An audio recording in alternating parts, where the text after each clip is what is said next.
All right, and this is JT Evans, and I have one of the best WCW stars to ever grace the internet and to grace wrestling, Buff the Stuff Bagwell. How are you doing? Wow, first of all, thank you so much for the nice intro, bro. It was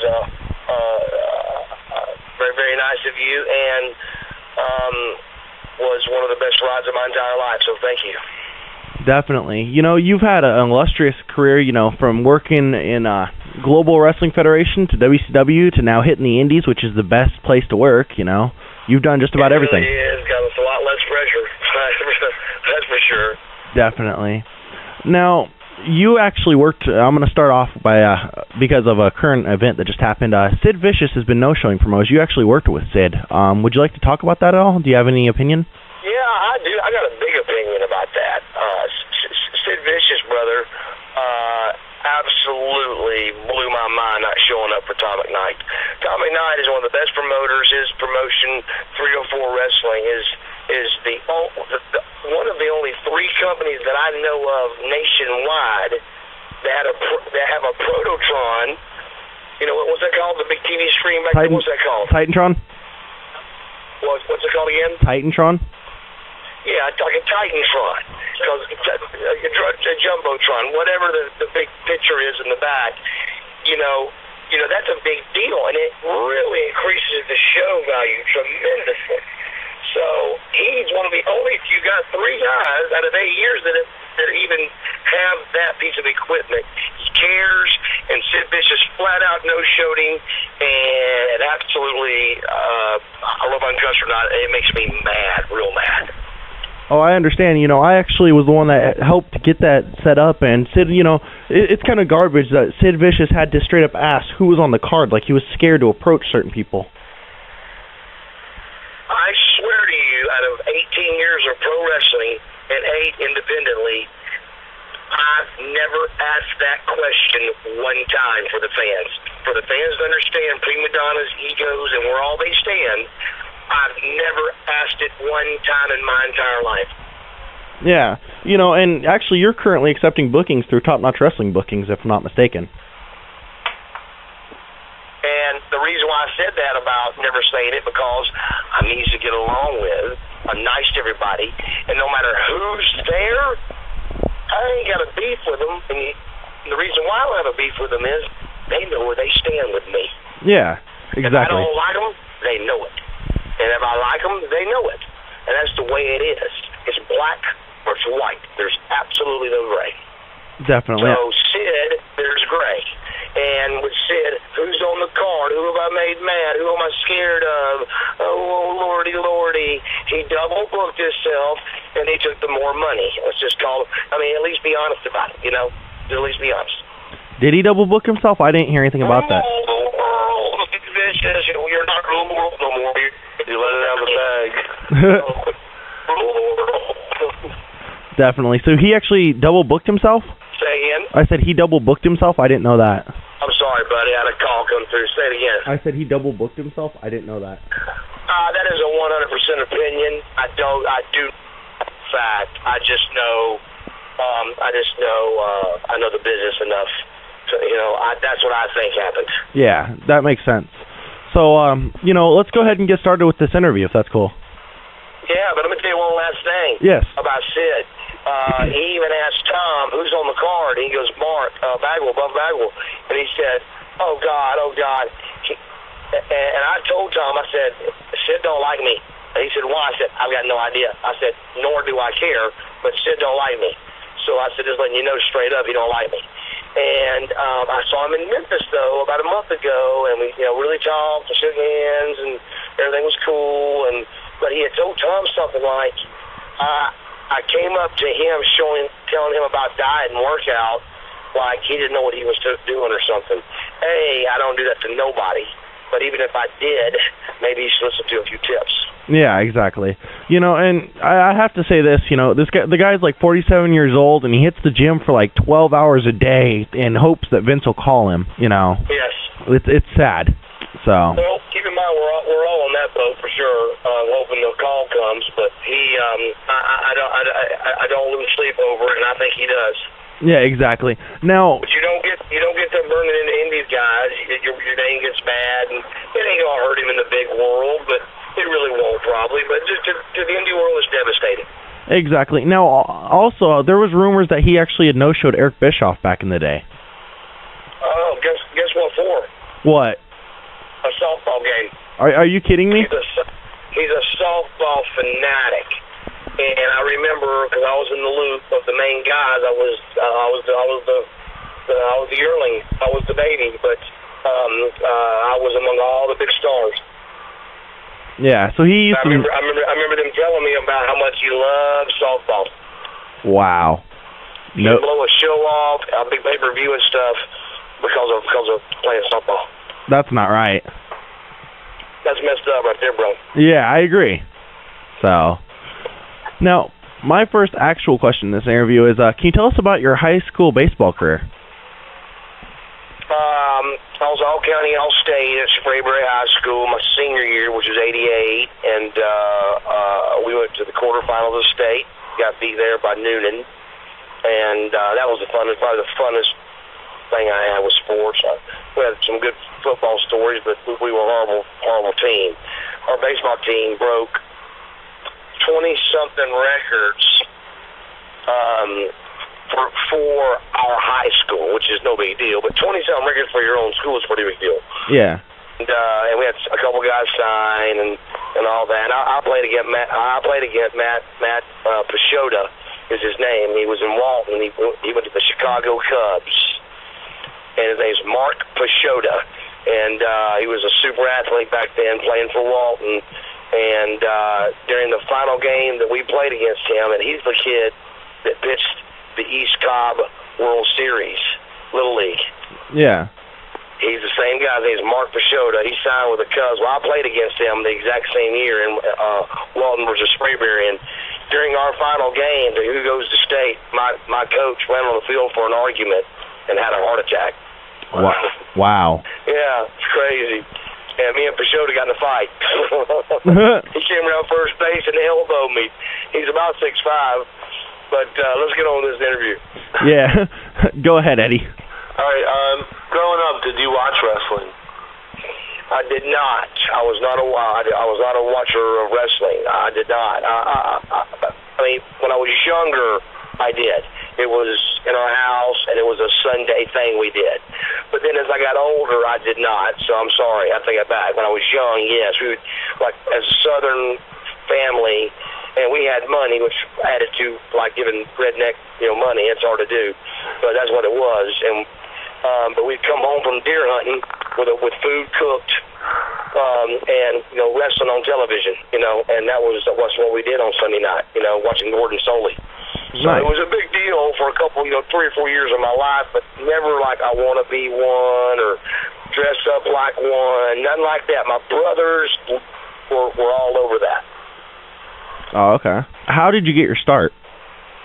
Missy Hyatt. Missy Hyatt, it's in her book, but she actually moved in next door to me at Poplar Place Apartments in Kennesaw, Georgia, when she was married to Hot Stuff Eddie Gilbert. I know where that place is. Yeah, I lived there back when that was the only apartment there, and it was the big place to live. But he lived in Poplar Place. You were living big time, Yeah. And now it's just, it's a lot older, but still a nice little area. But sorry about that. I'm on the way to a show now. I was just seeing about this. We had a crazy detour. But go ahead with your question. My first. Good. Okay. What was your first match like?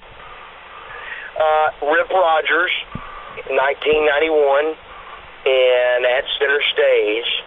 That was my first television match. My first real match, I have that on tape also, and it was absolutely actually my first one was good because it was the guy that trained me.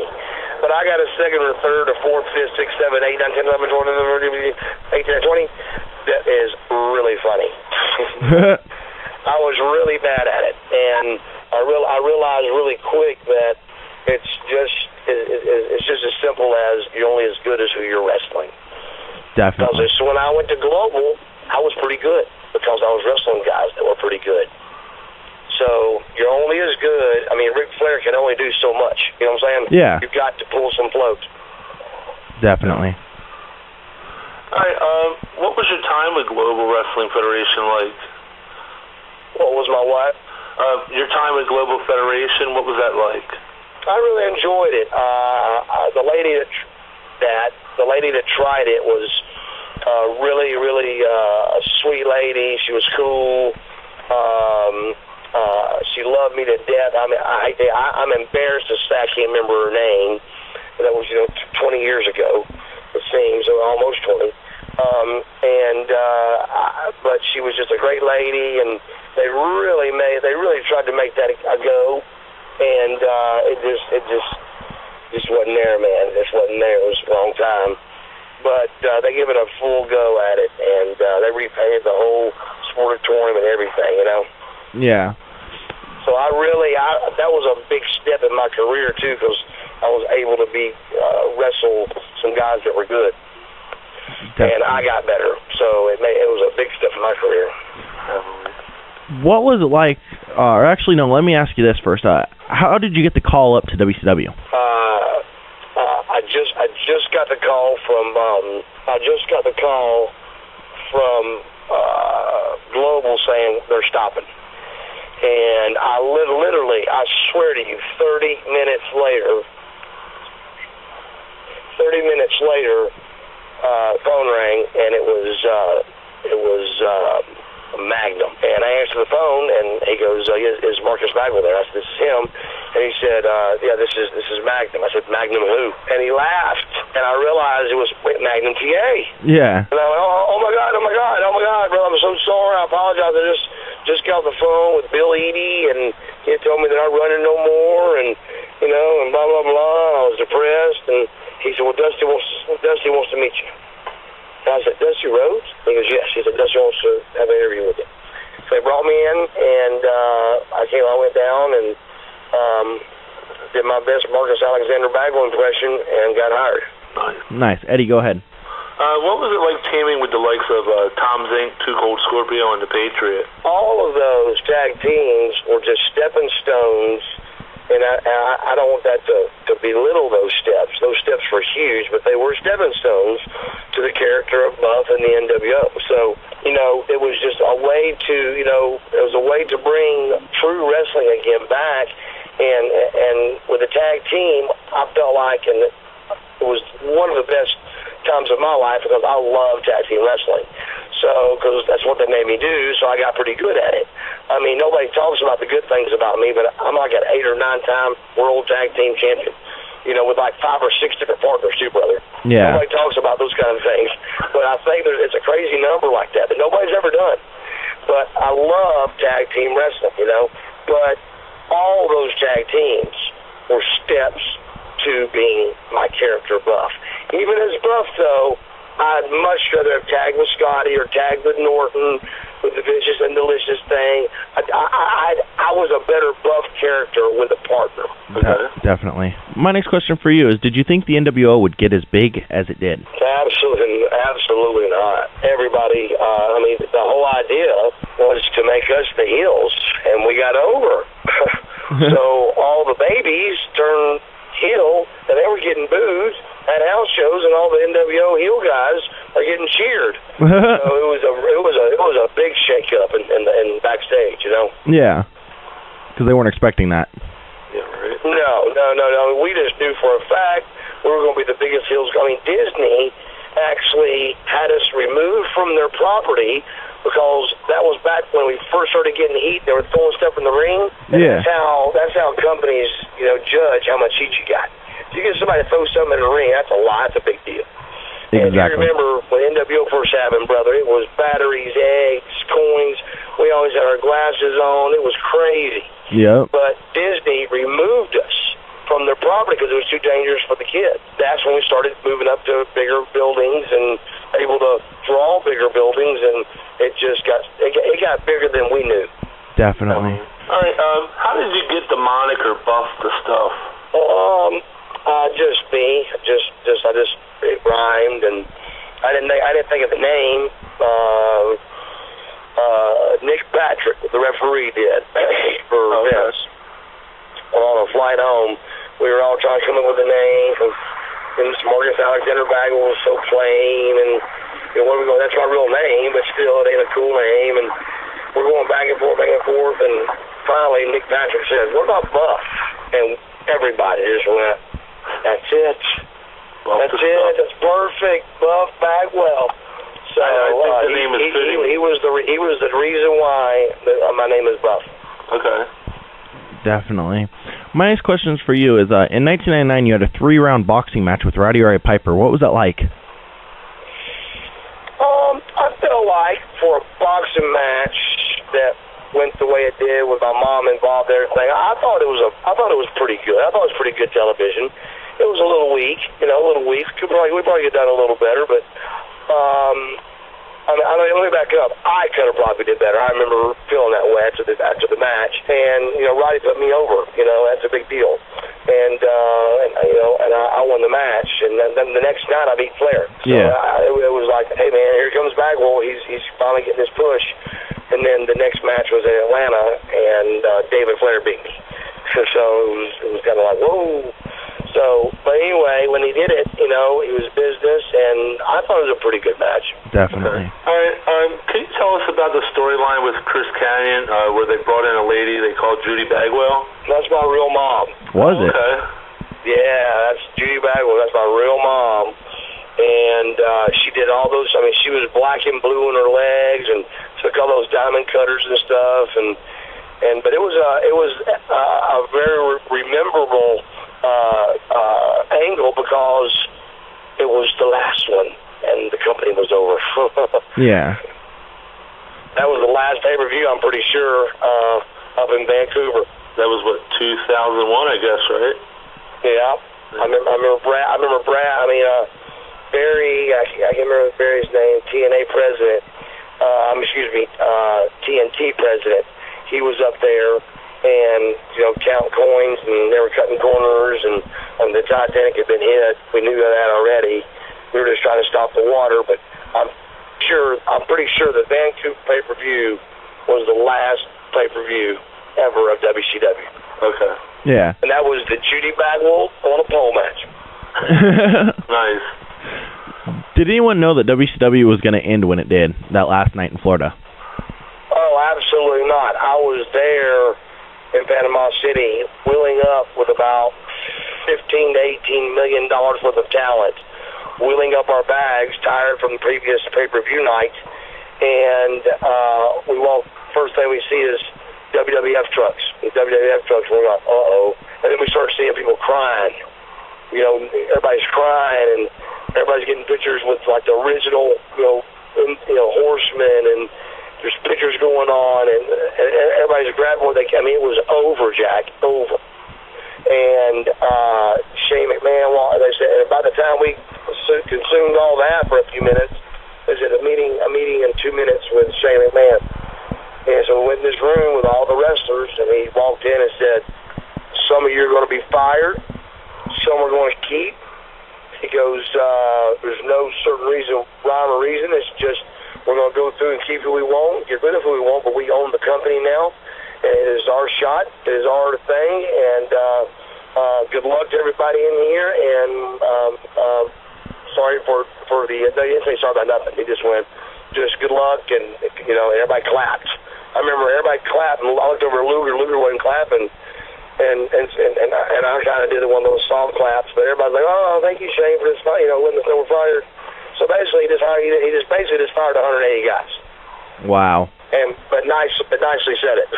Oh, okay, that makes it different, right? Yeah, much like when they fired me, they told me they were releasing me. They said, "No, we're not firing you." I said, "Oh, thank God." He goes, "We're releasing you." What? I said, whoa. I said, "What's the difference?" And they had an answer, brother. The answer was, well, if we release you, we can bring you back in 3 months. We don't got to redo the contracts. If we fire you, we've actually got to redo the contracts and everything. And I went, start smiling and start shaking hands. Yeah. Let's get this over. So I started smiling and started shaking hands and thanking everybody because I was fired and realized it, and they did the best they could to sugarcoat it. That's messed up. No. I called him in 3 months, like they told me to, and Jim Ross acted like he did not know who I was. What? I swear to God, the guy that would sit there and ask me about how many yards I had at Sprayberry rushing, that's how close we were, literally acting like he knew who I was. Wow. I know. I couldn't believe it, man. I was like, Jim. Crazy. That's not right. Can you tell us about the short stint you had with WWF? I know you worked a couple matches. No, it was actually one. It was only one match. I was the first match of the invasion. Booker T and Buff Bagwell was the very first match of the actual invasion. The catch is, Vince and the WWF at the time, they decided to do it in Tacoma, Washington, 5,000 miles from my home. Yeah. And the very next week, just 7 days away, was Atlanta. Oh, wow. So why not wait until Booker main event on Monday Night Raw in Atlanta, Georgia, is going to be a whole lot better, brother, than in Tacoma, Washington, because we won that Tacoma crowd. Well, that in Georgia was basically the mainstay for WCW. Absolutely. That's Southeast, Ted Turner. So we knew we were screwed. We just didn't know what to say. We were whispering to each other like, why are they doing this? I'm like, I don't know, man. Why are we main event? I don't know. So something was up. They already had a plan, but and then the next week I get to the show, and that's when they released me. Wow. Crazy. Did you enjoy working for TNA Wrestling? I did. It still does, and did remind me of WCW. So I really enjoyed it. Definitely.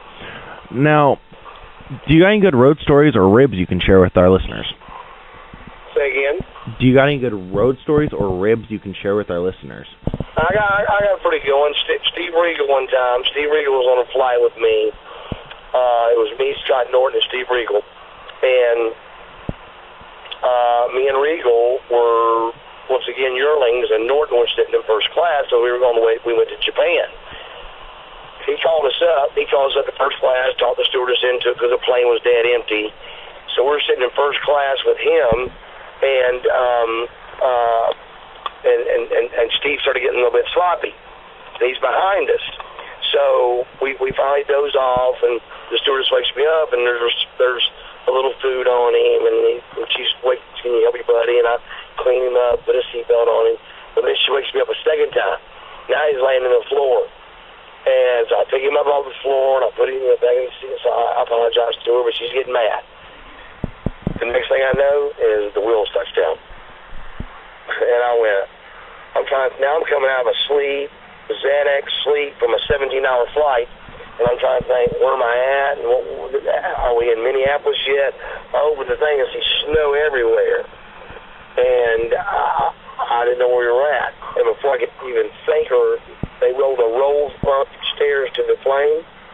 The cops were on there and told us to get our stuff and get off. And I looked back behind me, and Steve was just all dirt on him, and food on him. He looked horrible, and so he'd done something else. But I said, officer, he goes, I said now. Wow. So everybody got our stuff and got off. And once the wind hit me outside, and I kind of woke up a little more, by the time I got to the bottom of the steps, I said, officer, you got to listen to me. I said, this isn't my fault. This is a big deal. This is going to hurt me. And but once they got the whole story together, Regal had got up to go to the bathroom, and the door was halfway open, and she tried to close it, and he turned and peed on the stewardess, and they emergency landed the plane. What? Oh, I swear that's honest to God's truth. Wow. And Bischoff, I remember Eric Bischoff calling me, going, Bagwell, if you're lying to me, no, he said, Bagwell, do not lie to me, because I'm going to fire you if you lie to me. I said, Eric, I know it's hard to believe, but I swear to God, I'm telling you the truth. And it cost me about an 8-hour layover in Anchorage, Alaska, and then I landed into a 700-mile Harley ride to Road Wild and did it all. Oh, wow. Showed up and was still buff and was still the stuff. Definitely. Eddie, go ahead. Where do you see yourself in the next 10 to, say, 15 years? Man, that's a question. I can make it more like where do I see myself the next 1 to 3. But that's how I look at it. This business is so crazy, I can't do 10 to 15. I would like, at my age, to remain in this business right now and get hired again by Vince. I'm in shape enough to work for Vince. I look good enough I think I'm over enough to work for Vince. Yeah. And it goes the same thing for TNA. I really believe that I would help. I have got my act together much better, and I'm much better. With the marketing team that I got with, I just was just time to put Buff to the side a little bit, Buff in the box, and I did so, and humbled myself more than I ever have. And I just know at the stage of my life, I got another 3 to 5 year run in me if somebody give me a chance. But that's just the deal. It's kind of like sitting at the gym working out waiting. I don't wait on their call, but it's like I wish they would. If it comes, it comes, right? If it comes, it comes, right. Well, I actually have another question to go with that. If you were to step up to WWE or TNA, who would you want to work with? Who would you want to have a program with?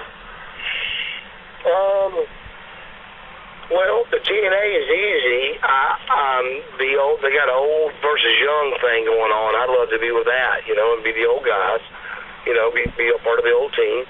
And we try to do that at WCW, but the old guys don't want to be called old and stuff.